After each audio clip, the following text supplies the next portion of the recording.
we explain the benefits and risks of employing external personnel. Mr. Ward is responsible for staff deployment at an IT company that has just received a major order at short notice. But the company's own employees are already extremely busy. Mr. Ward thinks rushing to hire additional permanent staff is not a great idea, so he decides to pass some tasks on to external personnel. But how? His lawyer, Ms. May, has the answers.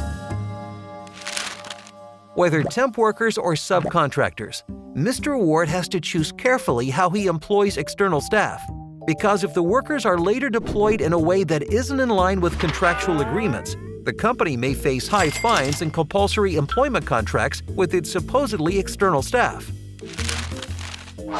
Mr. Ward needs a manager for the new project.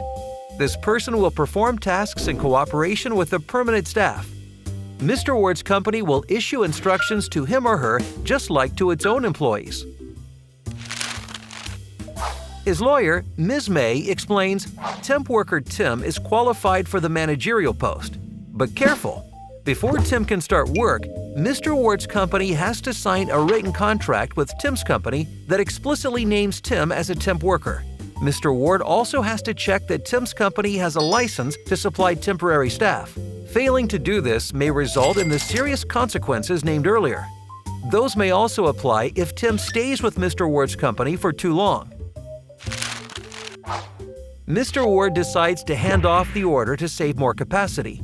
So he signs a service contract with Carol, who runs an engineering company. Carol's own employees will carry out the work. Lawyer Ms. May warns Mr. Ward that he is transferring all responsibility to the contractor, and her staff are no longer subject to his work-related instructions. If he did get involved, that would create an illegal temporary employment contract. By the way, subcontractors can also be individual workers.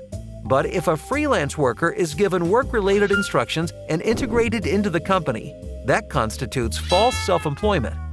The freelance worker then automatically becomes an employee, and Mr. Ward's company loses the desired flexibility. It might also have to pay backdated insurance contributions and taxes. Mr. Ward understands. In the future, he'll make sure that when he employs external staff, he considers carefully beforehand who can issue work-related instructions and how heavily the external staff will be integrated into the company. And if anything ever does go wrong, Mr. Ward's lawyer is ready to assist.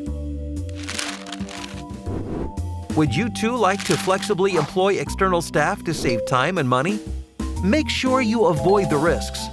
Our lawyers will be happy to advise you.